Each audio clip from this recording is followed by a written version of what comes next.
സുഹൃത്തുക്കളെ, ഗൂഡല്ലൂരിൽ നിന്ന് വലിയ ദൂരം പോവാതെ കൂടുതൽ ആളുകളൊന്നും കയറി അലമ്പാക്കാത്തൊരു മലയുണ്ട്. നമ്മൾ ഈ ഊട്ടിയിലെ സ്ഥിരം കാഴ്ചകളൊക്കെ കണ്ടു മടുത്ത് ബോറടിച്ചിരിക്കുമ്പോൾ ഒന്ന് കയറി ചെല്ലാൻ പറ്റിയ ഹൈഡോട്ടുകൾ ഊട്ടിയുടെയും ഗൂഡല്ലൂരിൻ്റെയും ഭാഗത്തുണ്ട്. അതിലൊന്നിലേക്കാണ് കേട്ടോ നമ്മുടെ ഇന്നത്തെ യാത്ര.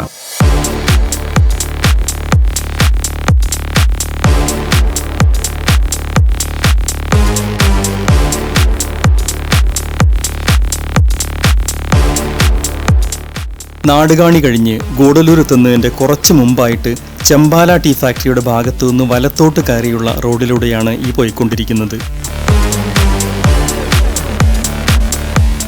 ശരിക്കും നമ്മുടെ ഡെസ്റ്റിനേഷൻ നിൽക്കുന്നത് ഓ വാലി എന്ന സ്ഥലത്തിന് മേലെയാണ്. പക്ഷേ ഗൂഗിൾ മാപ്പിൽ ഓ വാലി എന്ന് സെർച്ച് ചെയ്താൽ അവിടെ നേരിട്ട് എത്താൻ ചിലപ്പോൾ കഴിഞ്ഞൊന്നും വരില്ല. കൊളോണിയൽ കാലഘട്ടത്തിൽ ബ്രിട്ടീഷുകാർ ഉഴുതുമറിച്ച പ്രദേശങ്ങളാണ് ഇവിടെയൊക്കെ. നമ്മുടെ നാട്ടിലെ തണുപ്പുള്ള പ്രദേശങ്ങളൊക്കെ കണ്ടുപിടിച്ച് കൈയടക്കി വെക്കുക എന്നതായിരുന്നല്ലോ അവരുടെ രീതി.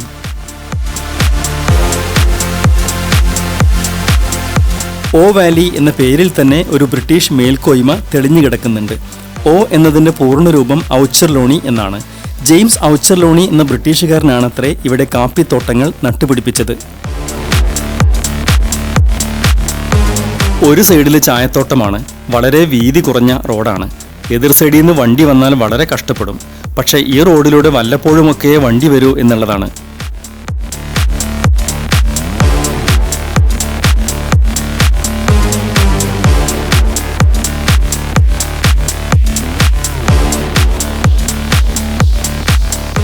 ഞങ്ങൾ ഒരു വട്ടം വഴി തെറ്റിയതായിരുന്നു. മാപ്പ് കാണിക്കുന്ന റോഡ് വല്ലാണ്ട് വീതി കുറവായിരുന്നു. അപ്പോൾ അതായിരിക്കില്ല റോഡ് എന്ന ധാരണയിൽ തിരിഞ്ഞുപോയി. പിന്നെ റീറൂട്ട് ചെയ്ത് കിട്ടിയ റൂട്ടിലൂടെയാണ് ഇപ്പോൾ പോയിക്കൊണ്ടിരിക്കുന്നത്.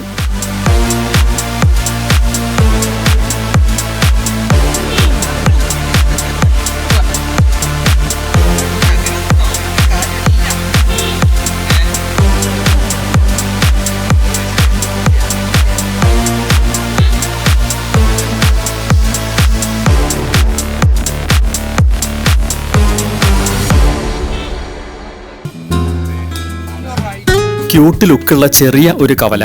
ഇവിടുന്ന് വലത്തോട്ട് തിരിയണം എന്നാണ് മാപ്പ് കാണിക്കുന്നത്.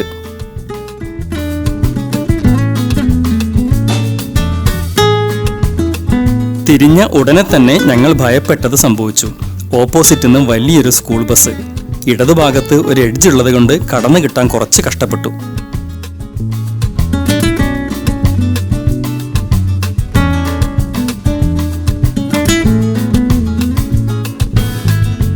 യെല്ലമലൈ എന്ന ചെറിയ ഒരു ഗ്രാമമാണ്. ഇവിടെ നിന്ന് ഇനി ഒരു 7 കിലോമീറ്റർ കൂടിയുണ്ട്.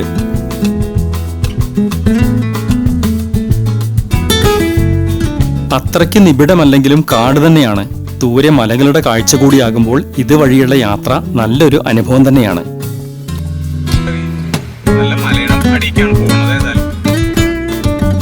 കുറച്ച് മുമ്പ് നമ്മൾ യെല്ലമലൈ ഗ്രാമം കണ്ടു. ഇത് മറ്റൊരു അങ്ങാടിയാണ്. വാഹനങ്ങളുടെ പെരുപ്പവും ഹോണടിയും ബഹളവും ഒന്നുമില്ലാതെ തീർത്തും ഗ്രാമീണമായ അങ്ങാടികൾ. അത് അനുഭവിക്കണമെങ്കിൽ ഇതുപോലുള്ള ഉൾപ്രദേശങ്ങളിലൂടെ തന്നെ പോകണം.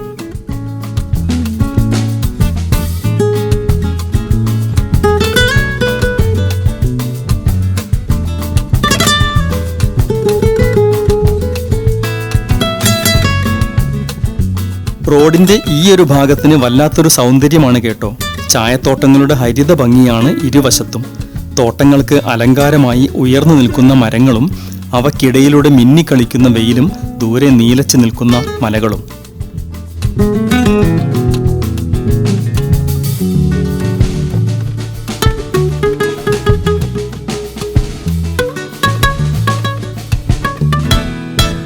ഈ അടിപൊളി ലാൻഡ്സ്കേപ്പിലൂടെ എല്ലാം മറന്നങ്ങനെ പോകുമ്പോൾ മറ്റൊരു സ്കൂൾ ബസ് കൂടി വന്നു. ഗൂഡല്ലൂർ താലൂക്ക് മുസ്ലിം ഓർഫനേജിന്റെ വണ്ടിയാണ്. സ്കൂൾ ബസ് ഇല്ലെങ്കിൽ ഇവിടുത്തെ ഒരു സെറ്റപ്പ് വെച്ചിട്ട് കുട്ടികൾക്ക് സ്കൂളിൽ പോകാൻ വളരെ പ്രയാസമായിരിക്കും. ഇങ്ങനെയുള്ള കുഞ്ഞ് അങ്ങാടിയിലൂടെയൊക്കെ പോകുമ്പോൾ ഗ്രാമീണതയുടെ സൗന്ദര്യം ശരിക്ക് അനുഭവിക്കാൻ കഴിയുന്നുണ്ട്. യാതൊരു ആർഭാടങ്ങളുമില്ലാതെ ഒരു തിരക്കുമില്ലാത്ത കുറച്ച് മനുഷ്യർ. പിന്നെ മനുഷ്യർക്ക് ജീവിക്കാൻ അത്യാവശ്യം വേണ്ട സൗകര്യങ്ങൾ ഉള്ളതും ജീവിതമാണ്, ഇല്ലാത്തതും ജീവിതമാണ്. അതിലേതാണ് മെച്ചം എന്നത് തീർത്തും ആപേക്ഷികം മാത്രമാണ്.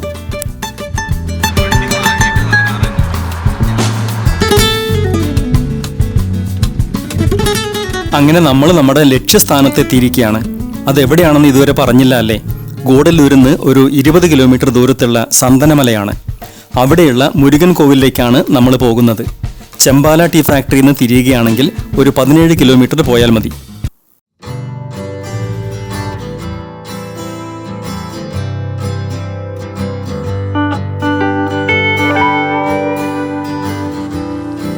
ആ കാണുന്ന സ്റ്റെപ്പുകൾ കയറിയിട്ടാണ് കോവിലിലേക്ക് പോവേണ്ടത്. അത്യാവശ്യം നല്ലൊരു എലിവേറ്റഡ് പൊസിഷനിലാണ് നമ്മൾ നിൽക്കുന്നത്. എല്ലാ ഭാഗത്തും നന്നായി പച്ച പിടിച്ച് നിൽക്കുന്ന പശ്ചിമഘട്ട മലനിരകളാണ് കാണുന്നത്.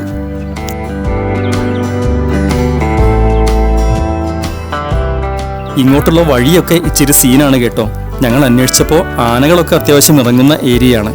അതുകൊണ്ട് വൈകുന്നേരവും രാത്രിയും ഒന്നും ഇതുവഴി വരുന്ന കാര്യം ചിന്തിക്കേ വേണ്ട.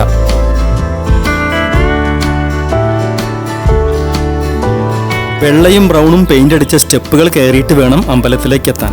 കയറുന്ന ഭാഗത്ത് തന്നെ വിഘ്നേശ്വരൻ ഇരിപ്പുണ്ട്. രാവിലെ തന്നെ ആരൊക്കെയോ പട്ടുടുപ്പിച്ച് മാല അണിയിച്ച് ഇരുത്തിയതാണ്.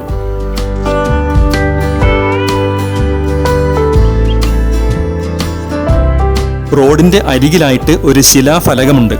റോഡിന്റെ നിർമ്മാണവുമായി ബന്ധപ്പെട്ടതായിരിക്കാം. ഈ റോഡ് നേരെ വളഞ്ഞു ചുറ്റി അമ്പലത്തിന്റെ മറുഭാഗത്തേക്കാണ് പോകുന്നത്.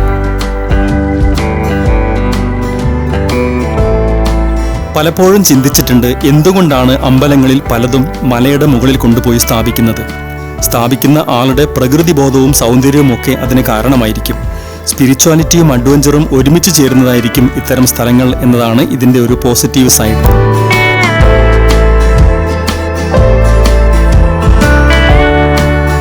ഓരോ സ്റ്റെപ്പ് കയറുമ്പോഴും കാഴ്ചയുടെ ഡയമെൻഷൻ മാറിക്കൊണ്ടിരിക്കുകയാണ്. മുന്നോട്ട് പോകും തോറും അമ്പലത്തിൻ്റെ മകുടം തെളിഞ്ഞു വരുന്നുണ്ട്. മാത്രമല്ല താഴ്വരയുടെ കാഴ്ചയൊക്കെ പതുക്കെ ഇങ്ങനെ അനാവരണം ചെയ്തു വരുന്നുണ്ട്.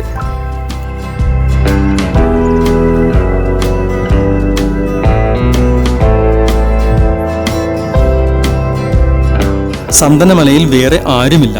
ശരിക്കും പറഞ്ഞാൽ അമ്പലവും മുരുകനും ഞങ്ങളും മാത്രം. ഒരു തിരക്കിലും പെടാതെ തീർത്തും വിജനമായ അന്തരീക്ഷത്തിൽ കാഴ്ചകൾ കാണുക എന്നുള്ളത് അതിഷ്ടപ്പെടുന്നവർക്ക് വലിയൊരു കാര്യം തന്നെയാണ്. മലയുടെ മുകളിൽ നിന്ന് ചുറ്റും നോക്കുമ്പോഴാണ് ഈ സ്ഥലത്തിൻ്റെ ശരിക്കുമുള്ള സൗന്ദര്യം മനസ്സിലാകുന്നത്. ജനുവരിയിലെ തണുപ്പിൻ്റെ പശ്ചാത്തലത്തിൽ പച്ച പിടിച്ചങ്ങനെ കിടക്കുകയാണ് ചുറ്റുമുള്ള മലനിരകൾ. ചെരിഞ്ഞു പതിക്കുന്ന പ്രഭാത സൂര്യൻ്റെ കിരണങ്ങളും ആകാശത്തിൻ്റെ നീല നിറവും കൂടിയാകുമ്പോൾ കാഴ്ചകൾക്ക് വല്ലാത്തൊരു ഭംഗിയാണ്. അമ്പലത്തിന് ചുറ്റും നടന്നു നോക്കുകയാണെങ്കിൽ 360 ഡിഗ്രി കാഴ്ച ലഭിക്കും എന്നൊരു പ്രത്യേകത കൂടിയുണ്ട്. മരങ്ങളുടെയും കാടുകളുടെയും തടസ്സമില്ലാതെ താഴ്വരയിലേക്ക് അങ്ങനെ നോക്കിയിരിക്കാം.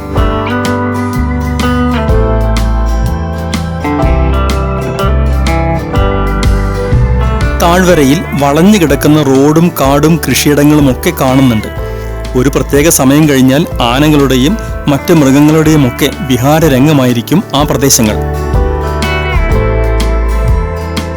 എൻ്റെ കട്ട കമ്പനികളായ മദനേട്ടനും നാരായണും പ്രേംശങ്കറും ശബരിയുമാണ് ഇതൊക്കെ. 2010 തുടങ്ങിയതാണ് ഞങ്ങളുടെ യാത്രകൾ. അമ്പലത്തിൻ്റെ പിറകിലായിട്ട് കാറ്റ് കൊള്ളാനും കാഴ്ചകൾ കാണാനും ക്ഷീണം തീർക്കാനും പ്രകൃതി തന്നെ തയ്യാറാക്കിയ ഒരു പന്തലുണ്ട്. ആരൊക്കെയോ അതിൻ്റെ താഴെ ഒരു ബെഞ്ചും ഉണ്ടാക്കി വെച്ചിട്ടുണ്ട്. ഈ അമ്പലത്തെക്കുറിച്ച് പറയുമ്പോൾ അതിന് വലിയ പഴക്കമൊന്നുമില്ല. ഏതാണ്ട് 40 വർഷത്തെ ചരിത്രം മാത്രമാണ് ഈ അമ്പലത്തിനുള്ളത്.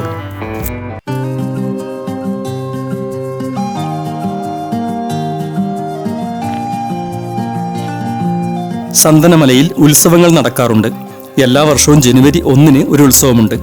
ഇന്ന് ജനുവരി 2. ഉത്സവം കഴിഞ്ഞ് പന്തലുകളൊക്കെ ഇപ്പോൾ അഴിച്ചു മാറ്റിക്കൊണ്ടിരിക്കുകയാണ്. അതുപോലെ തന്നെ ഏപ്രിൽ മാസത്തിൽ പറവൈ കാവടി എന്നൊരു ഉത്സവം നടക്കാറുണ്ട്. നമ്മുടെ തെക്കു ഭാഗത്തുള്ള ഗരുഡൻ തൂക്കം പോലുള്ള ഒരു സംഗതിയാണ്.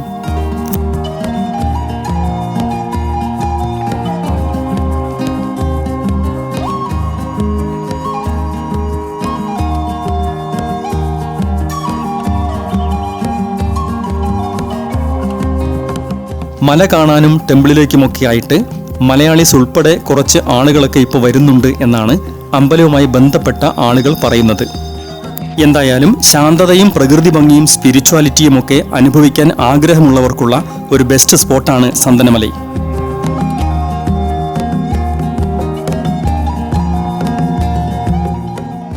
ഇവിടെ വരുന്നവരോട് പറയാനുള്ളത്, കഴിയുന്നതും 5 മണിക്ക് മുമ്പ് താഴെ ഇറങ്ങണം എന്നതാണ്.